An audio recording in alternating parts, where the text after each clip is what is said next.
সাপ বিচ্ছু এবং নোংরা পানি। এখানে বেগমগঞ্জ থেকে লোক আসছেন, নিয়াজপুর থেকে আসছেন, বিভিন্ন অঞ্চল থেকে এখানে আশ্রয় নিয়েছেন। রাত্রে কারে খাবো এটাই আমাদের টেনশন।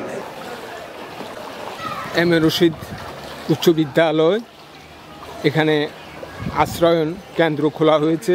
আপনাদের স্কুলেরই এম এ রশিদ স্কুলে এখানে যে আশ্রয়ন প্রকল্পটা খোলা হয়েছে, কবে থেকে চালু হয়েছে? এটা প্রথম থেকে চালু হয়েছে।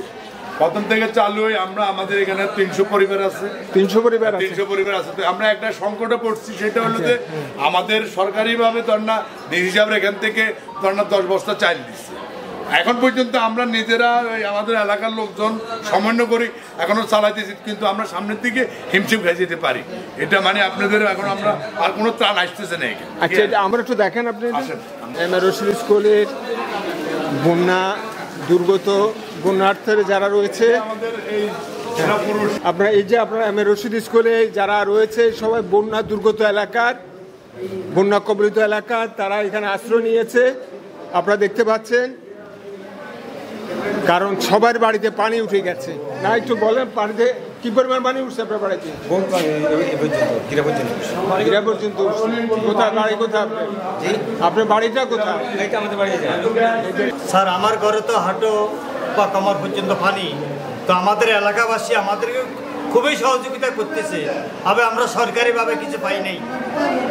ঘরের দৌড় পালা টালা সব ছুটে গেছে। গ্যাসের চুলা ছিল, সেটাও কাজ হয়ে গেছে। আমরা অনেক ক্ষতিগ্রস্তের ভিতরে আছি। আমাদেরকে সরকার যদি উন্নত মানের যদি সহযোগিতা করে, তো আমাদের এলাকাবাসীর গুণ আমরা গায়ে যাইতে হবে আর সারা জীবন। যারা প্রভাবশালী আছে ওনারা আমাদেরকে যথেষ্ট সেবা করছে, কখনো করতেছে। আপনি কখন আসছেন এই কেন্দ্রে, আশ্রয় কেন্দ্রে? আজকে 5 দিন। 5 দিন এখানে আপনার পরিবার সহ চলে আসছে? না, আমার পরিবারে আর মেয়ে একটা রাখছি ওখানে। নত স্যার চৌকির পরে চৌকি দিছি, তারপর আর একটা জিনিস দিয়া তারপরে দিই সাপ্লাই আইছি। এখান থেকে খানা নিয়ে ওদেরকে দিই। রাত্রে ওখানে কে থাকে? যে ওখানে আপনার পরিবার থাকে রাত্রে? পরিবার আমার মেয়ে থাকে। আপনার মেয়ে থাকে, আর সাথে কেউ থাকে না? না। তাহলে তো একটা ঝুঁকির ভিতরে আছে, যেহেতু পানি যেহেতু বাড়ছে। সাপ বিচ্ছু এবং নোংরা পানি। এই যে স্যার পায়ের অবস্থা দেখেন পানিতে। আমরা খুবই ক্ষতিগ্রস্তের ভিতরে আছি এই অবস্থা। যেদিন দেখছি যে বন্যা কবলিত সবাই হতাশাগ্রস্ত, বিপদমুখী, ভাই ঘরে পানি ঢুকেছে, অনেকজনের চোখের উপরে আছে, অনেকজনের চুলে আগুন দিতে পারে নাই, পানিতে তলিয়ে গেছেন।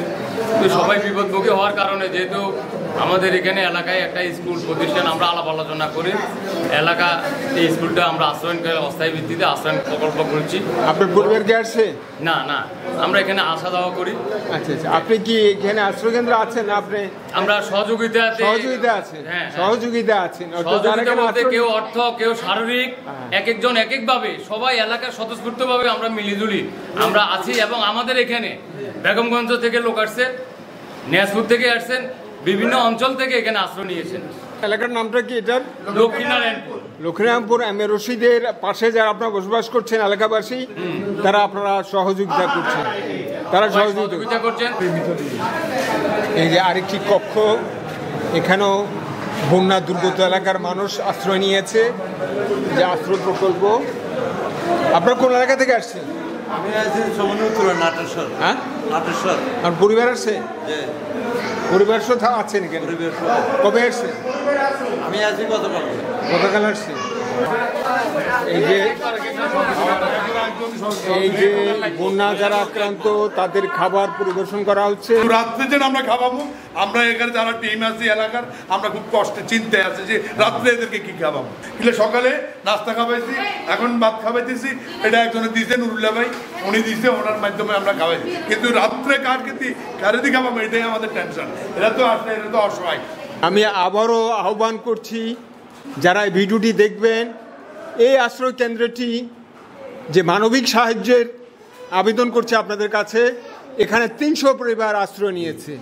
এই 300 পরিবারের যাবতীয় খাবার দাবার, ওষুধপত্র থেকে শুরু করে যা যা প্রয়োজন, এখানে যার সাহায্য আসছে সেটা অপ্রতুল। যদি কোনো হৃদয়বান যারা মহৎ হৃদয় অধিকারে যারা বিত্তবান রয়েছেন তারা যদি এই আশ্রয় কেন্দ্রটিতে সাহায্য করেন তাহলে এই আশ্রয় কেন্দ্র যারা আশ্রয় নিয়েছে তাদের যে সংকট রয়েছে খাবারের যে ওষুধপত্রের সেটি সমাধান হয়ে যাবে। তো আমি আহ্বান করছি আপনারা এই আশ্রয় কেন্দ্রটিতে সাহায্য করেন।